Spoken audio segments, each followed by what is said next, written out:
हूं आपके साथ अनुष्का और आप देख रहे हैं जन आदेश लाइव न्यूज। मुख्यमंत्री डॉक्टर मोहन यादव जी की अध्यक्षता में ग्राम संग्रामपुर जिला दमोह में आज मध्य प्रदेश मंत्रिपरिषद की बैठक संपन्न हुई। पंचायत और ग्रामीण विकास मंत्री श्री प्रहलाद पटेल जी ने मंत्रिपरिषद की बैठक में महत्वपूर्ण निर्णयों की जानकारी दी। लेकिन माननीय मुख्यमंत्री जी ने पहले ही दिन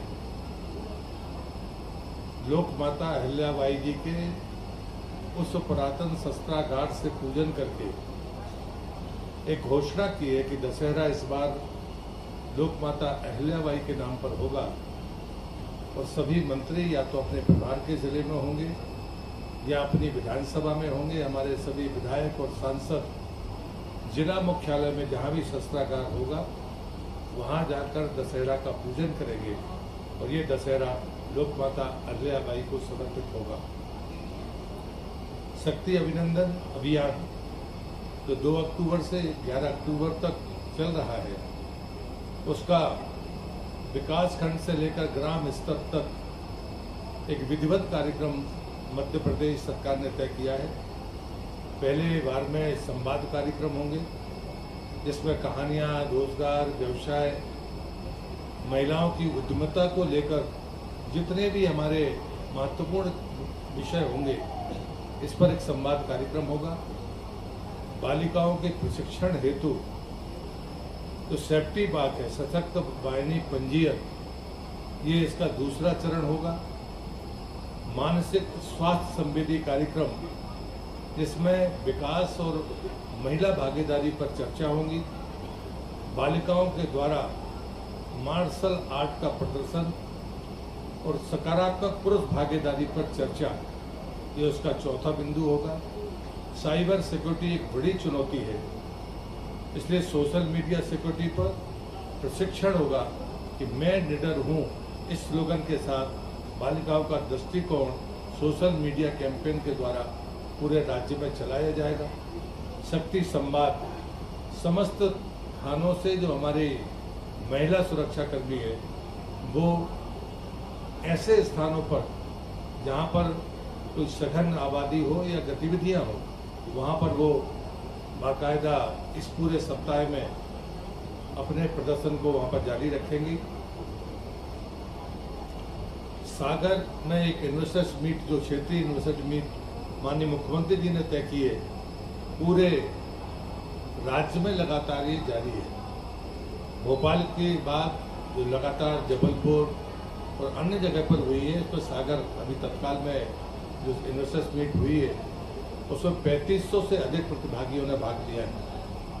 10 राज्यों से प्रतिभागी यहाँ पर आए थे। रीजनल इंडस्ट्री कॉन्क्लेव सागर में 96 इकाइयों के आशय पत्र, जिसमें 240 एकड़ भूमि आवंटित की गई है, जिसमें 1560 करोड़ से अधिक की पूंजी निवेश और 900 से अधिक व्यक्तियों के रोजगार की संभावना है। लगभग 23,181 करोड़ के निवेश प्रस्ताव इस समिट में प्राप्त हुए। आगामी दिनों में हैदराबाद का रोड शो 16 अक्टूबर को होगा। भोपाल में माइनिंग कॉन्क्लेव 16, 17 और 18 अक्टूबर को है और रीवा की रीजनल इन्वेस्टमेंट 23 अक्टूबर को होगी। हमारा जो 7वां बिंदु है वो मध्य प्रदेश में बेरोजगारी दर पर हम गौरवान्वित है मध्य प्रदेश सरकार, और मुझे लगता है कि कई बार इस पर हम विचार करते हैं लेकिन शायद हमारी जानकारियों का अभाव होता है। हम गौरवान्वित हैं आज कि भारत सरकार ने जो बेरोजगारी का आंकड़ा देश के सामने रखा है उसमें सबसे ज़्यादा बेरोजगारी केरल राज्य में है और केंद्र शासित प्रदेश में लक्षद्वीप में है। केरल में बेरोजगारी दर 29.9% है और केंद्र शासित लक्षद्वीप में 36.2% है और जो राष्ट्रीय स्तर पर इसका औसत है वो 10.2% है। लेकिन मध्य प्रदेश सबसे नीचे कुल 2.6% बेरोजगारी दर के साथ हमने जो सफलता अर्जित की है, आज हम सबके लिए आज के दिन को मैं मानता हूं कि ये आंकड़ा हम सबको गौरवान्वित करता है। इस बात के लिए भी मैं माननीय मुख्यमंत्री जी का आभारी हूँ। आज हमारी 2 स्कीमों में 3 स्कीमों में हम यहाँ पर खाते में पैसा डाल रहे हैं। तो माननीय मुख्यमंत्री जी अभी ये काम कर ही रहे हैं। लाडली बहना योजना के अंतर्गत अक्टूबर माह 2024 की राशि 1574 करोड़ अभी सिंगल क्लिक से आज के ही दिन डाली जा रही है। सामाजिक सुरक्षा पेंशन 332 करोड़ आज भी सिंगल क्लिक से ये जा रही है। प्रधानमंत्री उज्ज्वला योजना अंतर्गत समस्त एलपीजी गैस कनेक्शनधारी उपभोक्ताओं तथा गैर पीएम उज्ज्वला योजना श्रेणी की लाडली बहना लाभार्थियों को जून 2024 की जो गैप की राशि है 28 करोड़, वो भी आज सिंगल क्लिक से डाली जा रही है। विजन डॉक्यूमेंट के लिए आज माननीय मुख्यमंत्री जी ने कहा है कि 1 वर्ष के भीतर जो भी काम जिनके क्षेत्रों में और जिलों में हुए हैं उसका विजन डॉक्यूमेंट के साथ उसका जनता के सामने प्रस्तुत करें, ताकि हमारी इस काम करने की गति का जनता जनार्दन को पता हो सके। आज हमारे नए मुख्य सचिव की उपस्थिति में पहली कैबिनेट की बैठक थी। 1989 बैच के आईएएस जो भारत सरकार में भी बड़े महत्वपूर्ण पदों पर रहे हैं, राज्य के तमाम विभागों को उन्होंने संभाला है, उनकी आज पहली कैबिनेट में उनकी उपस्थिति थी। माननीय मुख्यमंत्री जी सहित मंत्रिपरिषद ने उनको शुभकामनाएं दी हैं। और हमारी पूर्व मुख्य सचिव जिन्हें 10 माह तक इस राज्य में मुख्य सचिव के तौर पर काम किया है, उनके प्रति भी आभार व्यक्त किया गया है मंत्रिपरिषद के द्वारा।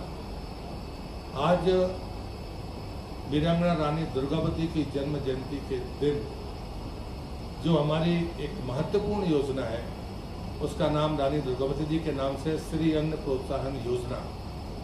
इसमें प्रति हेक्टेयर 3900 रुपये की अतिरिक्त राशि किसान को दी जाएगी और इसका रकबा बढ़ाने का फैसला भी जो लक्ष्य है वो 1 लाख हेक्टेयर तक पहुंचाने का आज फैसला किया है। इसमें कोदो, कुटकी और रागी जैसी चीजें उत्पादन के महत्व को बढ़ाने के लिए इस योजना में दिया है। लेकिन ये वीरांगना रानी दुर्गावती के नाम पर श्री अन्न प्रोत्साहन योजना है। दूसरा, मध्य प्रदेश में जो हमारा मिलेट का जो उत्पादन है वो लगातार बढ़ रहा है और मध्य प्रदेश ने उसको अपना अव्वल स्थान प्राप्त किया है।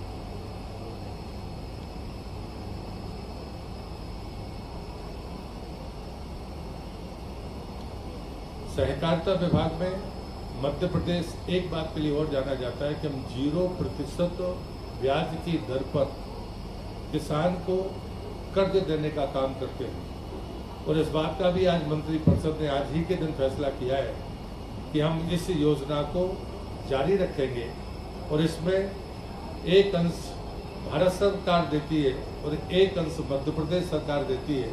और इस बात के लिए भी मैं माननीय मुख्यमंत्री जी को धन्यवाद देता हूँ कि वीरांगना दुर्गावती जी जो सदैव किसानों के हित में अपना सोचती थी और किसानों से पूछकर फसल चक्र का भी निर्धारण करती थी, ऐसे उनके स्थान पर बैठकर इस महती योजना को फिर से 0% ब्याज में किसान को ऋण देने का जो उन्होंने फैसला किया है, उनके प्रति भी मैं अपना आभार व्यक्त करता हूँ।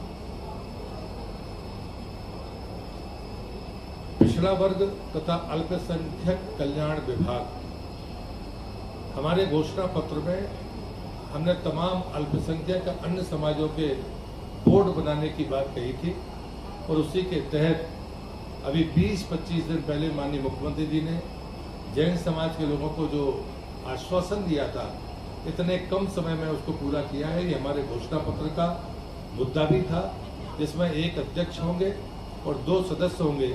उनके ऑफिस का और उनके मानदेय का प्रबंध भी इसमें है।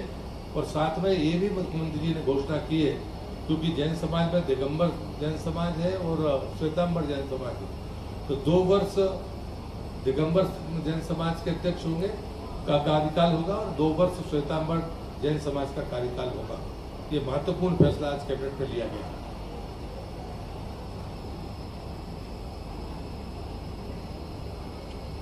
लोक स्वास्थ्य एवं चिकित्सा शिक्षा विभाग, नर्सिंग महाविद्यालयों में हमारी 2 श्रेणियां थी। पहले मध्य प्रदेश सरकार ने चिकित्सा विभाग को और शिक्षा विभाग, चिकित्सा शिक्षा विभाग को एक ही मंत्रालय कर लिया, एक मंत्रालय बना दिया था। अब फिर से इसमें जो हमारी शासकीय संस्थाएं थी उसमें 6 स्वशासी संस्थाएं थी, बाकी शासकीय विद्यालय महाविद्यालय थे। इन दोनों का डेजिग्नेशन शासकीय महाविद्यालय ही कर दिया गया है ताकि एक प्रकार से उनको संबोधित किया जा सके।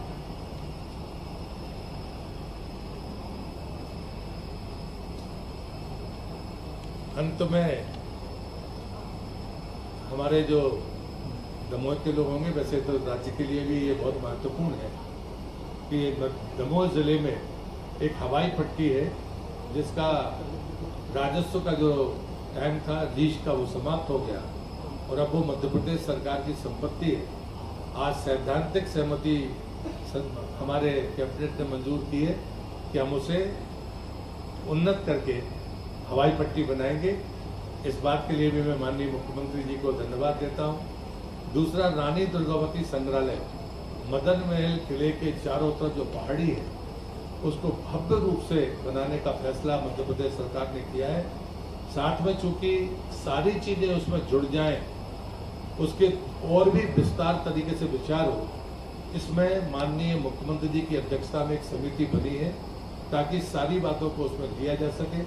उसमें हमारे स्थानीय मंत्री माननीय श्री राकेश सिंह जी, हमारे जनजातीय मंत्री माननीय विजय शाह जी, उसमें मेरा भी नाम है और यहाँ पर्यटन मंत्री धर्मेंद्र लोधी जी, ये समिति के सदस्य होंगे और ये समिति ये तय करेगी कि वास्तव में उस उतने लंबे चौड़े क्षेत्र में किस प्रकार से डेवलपमेंट हो ताकि वीरांगना रानी दुर्गावती जी के उन तमाम व्यक्तित्व को निखारा जा सके, चाहे वो न्याय से जुड़ा हो, चाहे वो जल प्रबंधन से हो, चाहे उनकी प्रशासनिक क्षमता हो, चाहे वो किसान कल्याण की उनकी मनोवृत्ति हो, जितने भी प्रकार के उनके फैसले हैं वो सब उस संग्रहालय में दिखें जो ओपन होगा, जिसमें सभी प्रकार की सुविधाएं होंगी, जिसमें थिएटर भी होगा, ओपन थिएटर भी होगा, जितने प्रकार के अनाज के या जनजातियों की रहन सहन की जितनी भी विधियां हो सकती हैं वो सब वहां पर मौजूद हो।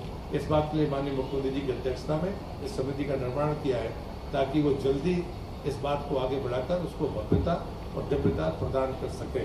मैं अपनी बात यहीं समाप्त करता हूँ। तो कुछ पूछना तो पूछ सकते हैं।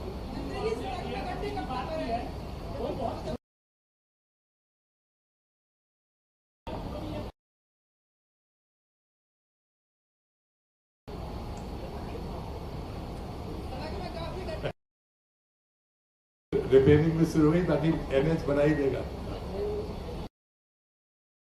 धन्यवाद दें।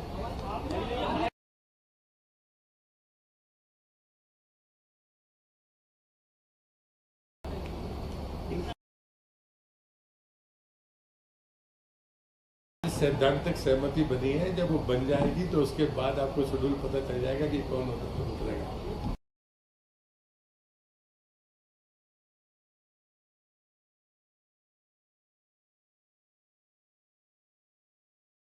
आज का दिन तो पूरी तरह से वीरांगना रानी दुर्गावती जी के लिए समर्पित है और इसलिए जितनी भी योजनाएं या जितना हम कर सकते थे हमने आज श्रद्धा के सुमन के चरणों में अर्पित किए हैं।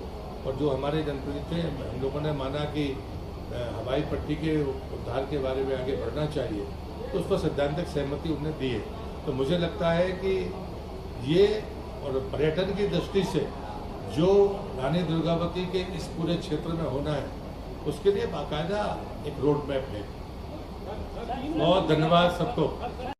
इस अंक में फिलहाल इतना ही। अगले अंक में आपसे फिर होगी मुलाकात। तब तक के लिए नमस्कार।